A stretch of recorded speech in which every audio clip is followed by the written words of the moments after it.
Estação Exalc, o universo do campus Luiz de Queiroz, em um bate-papo recheado de informação, ciência, tecnologia, educação, cultura e atualidades, na voz de pesquisadores e professores da Exalc.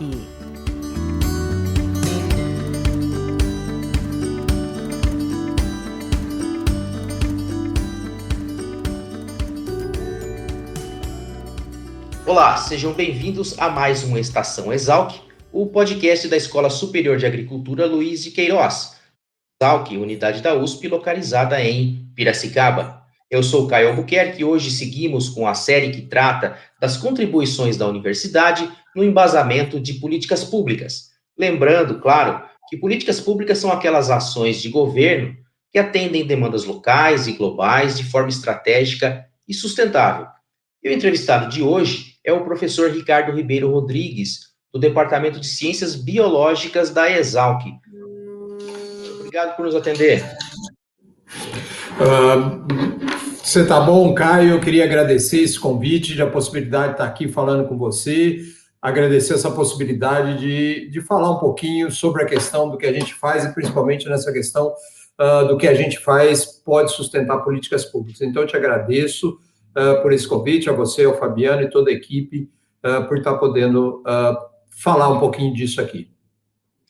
Legal. Professor, o senhor tem atuado na produção de publicações não acadêmicas, né, que orientam técnicos e produtores rurais para as boas práticas ambientais e que acabam auxiliando na formulação de políticas públicas.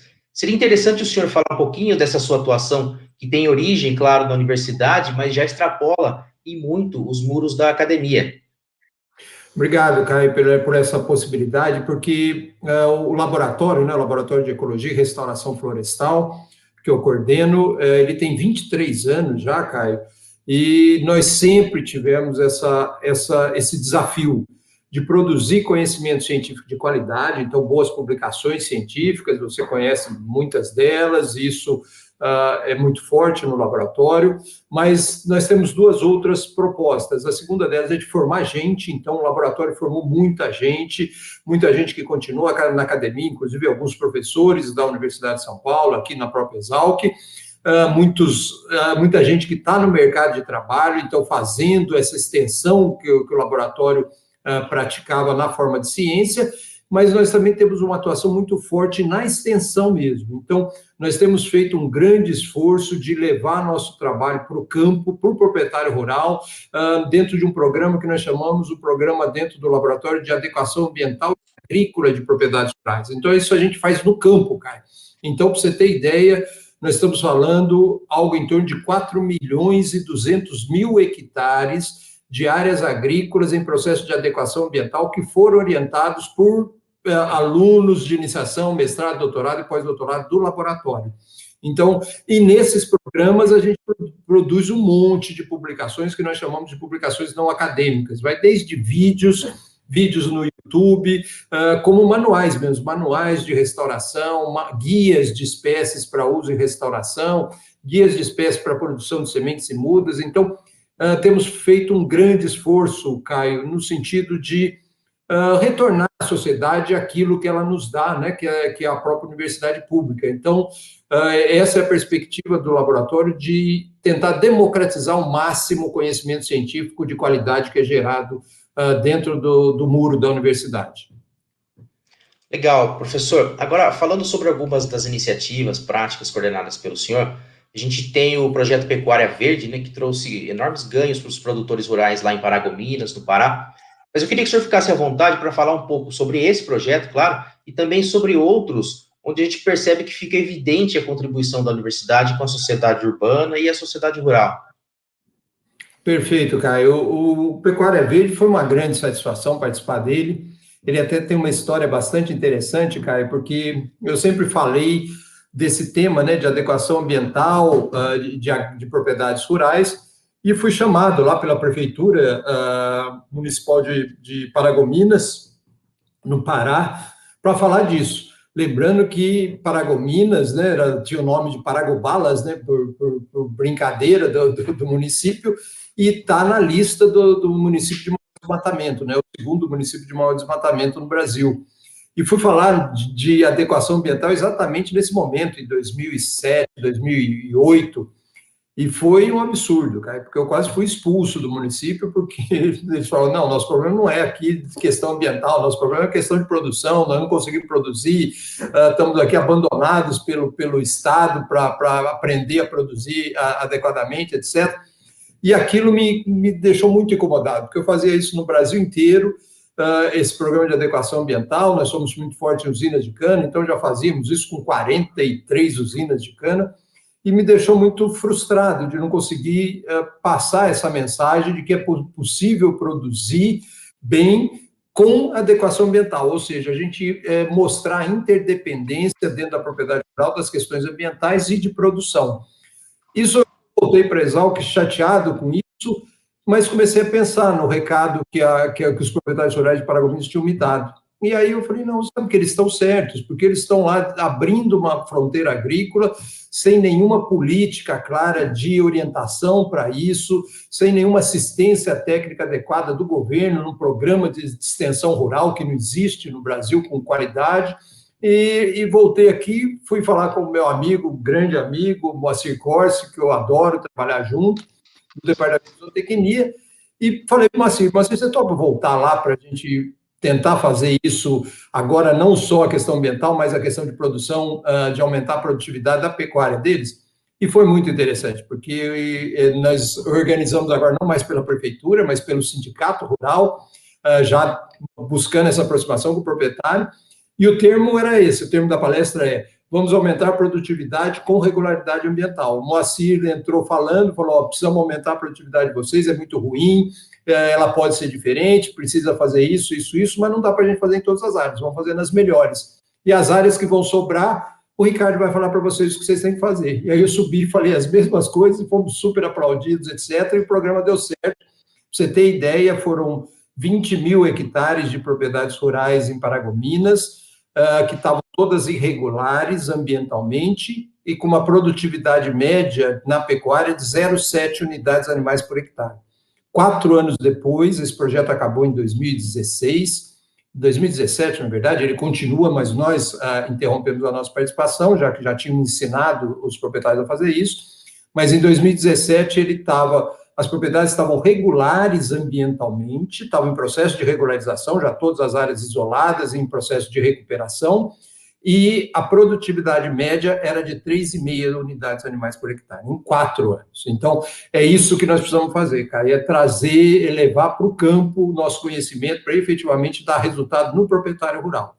Tá? Então, isso a gente tem feito com muito carinho, com muita dedicação, dentro disso que a gente chama de adequação ambiental e agrícola de propriedades rurais. E eu queria falar de mais um projeto que a gente fez recente, Caio. Na verdade, eu tive um projeto temático da FAPESP, trabalhando com restauração florestal, tanto de matas ciliares como de reserva legal, e esse projeto teve a perspectiva não só de gerar conhecimento científico, mas de orientar os estados brasileiros para a construção do que nós chamamos de PRA, que é o Programa de Regularização Ambiental Estadual. Então, isso foi muito legal, Caio, porque isso já está na legislação de 2012, a legislação ambiental do Brasil. As propriedades têm que elaborar o seu cadastro ambiental rural, que é o CAR, e a partir desse cadastro ambiental rural aderir ao PRA, que é o Programa de Regularização Ambiental, que é estadual, onde cada propriedade vai elaborar o projeto de recuperação de áreas degradadas e alteradas, que chama PRADA. E aí nós tivemos a felicidade de poder contribuir com a construção do PRA dos estados de Pará, Rondônia, Acre, Bahia, Tocantins e agora em São Paulo. Então, essa é uma perspectiva muito legal, onde você vê o conhecimento científico levado efetivamente para o campo, na aplicação prática, ajudando o proprietário rural a se regularizar ambientalmente, mas mais que isso, se regularizar ambientalmente, mas fazendo isso de forma integrada com a produção, ou seja, ele consiga melhorar a produção dele e, ao mesmo tempo, promover a regularização ambiental. E é essa dicotomia que sempre ficou muito evidente no Brasil, a contraposição entre a questão ambiental e a questão de produção, que a gente está mostrando que não tem contraposição nenhuma, elas são interdependentes e elas podem ser e devem ser trabalhadas de forma integrada, onde todo mundo ganha. O proprietário ganha porque se regulariza ambientalmente, o proprietário ganha porque ele dá foco nas áreas de maior aptidão agrícola e ganha mais dinheiro com isso, e ele ganha com a certificação ambiental, ganha com a valorização do produto dele. E a universidade ganha formando muita gente e criando dados científicos para publicações de qualidade. Então, eu uso todas essas áreas de restauração que a gente faz na propriedade rural para os projetos científicos de geração de conhecimento científico. Legal, professor. Agora, para finalizar, o senhor deu aí esses exemplos muito claros, e me parece que só por esse último projeto, que já está sendo implantado em vários estados, mostra que o produtor rural tem se conscientizado e esse diálogo parece cada vez mais afinado. Então, para finalizar, eu queria que o senhor falasse assim, de como que é fundamental, o que é mais importante nesse diálogo com a gestão pública, né? É gerar o conhecimento, levar o conhecimento para a sociedade, é construir essas ferramentas para os produtores rurais entenderem a adequação ambiental e a produtividade. Onde é que está o segredo dessa equação? Belíssima pergunta. E, de novo, eu vou te dar como uma experiência pessoal. Eu sempre quis e sempre fiz, tentei fazer isso, de que as minhas pesquisas sustentassem políticas públicas.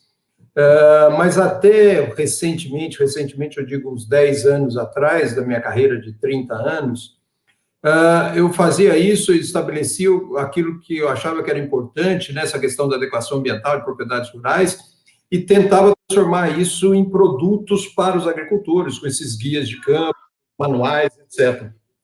Mas 10 anos atrás eu tive uma experiência interessantíssima, infelizmente eu teve que ser no exterior, mas eu fui, junto com um centro de síntese do conhecimento, eu fui propor um projeto que era um projeto para sustentar a política pública, como a restauração de matas ciliares pode contribuir para a questão de água, de produção e qualidade de água. Então, era um projeto que tinha uma clareza muito forte no atendimento de política pública, e eu tinha essa proposta clara, eu fui para lá.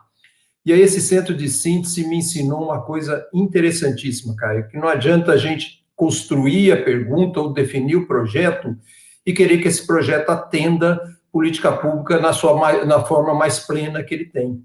Então, nesse momento, esse centro de síntese falou, não, Ricardo, não é assim que a gente constrói o projeto, a gente vai construir o projeto envolvendo na elaboração do projeto aqueles que são diretamente afetados, então chamou isso que a gente chama dos fazedores de política pública, né, os policymakers, que participaram da elaboração do projeto, reconstrução desse projeto, e o que eu posso falar é que o projeto ficou completamente diferente daquilo que eu tinha inicialmente pensado. Então, o recado que eu dou hoje é que nós, como pesquisadores, temos que pensar num projeto de pesquisa, mas desde o ponto zero dele, como que esse projeto de pesquisa vai sustentar a política pública e como que a gente envolve esses elementos da política pública para nos ajudar na construção desses projetos, para que as demandas estejam muito claramente definidas, os papéis muito claramente definidos em termos de quem que vai gerar conhecimento científico, como é que isso vai estar integrado com a demanda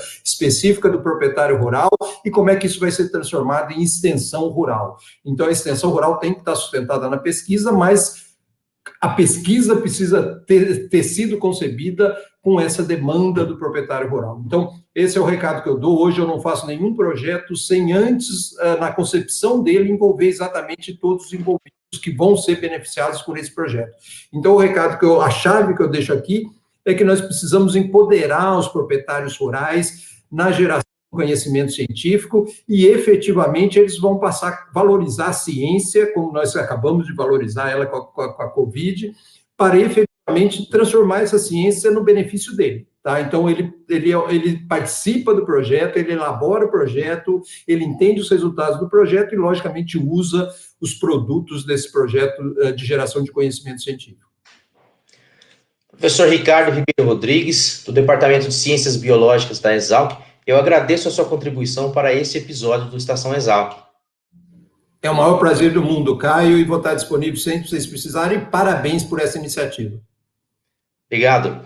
E para você que nos acompanha, eu informo que na descrição desse episódio você encontra o link para um site que traz essas e outras contribuições da Exalc na área de políticas públicas. No próximo episódio, Nosso tema da série de políticas públicas será assistência técnica, extensão rural e conectividade no campo. Esse episódio teve apoio e produção da professora Luciana Duque Silva e a técnica é de Fabiano Pereira. Nos encontramos no próximo Estação Exalc. Até mais! Estação Exalc, o podcast da Escola Superior de Agricultura Luiz de Queiroz, uma produção da Divisão de Comunicação da Exalc. Acompanhe nossa programação pelo site exalc.usp.br.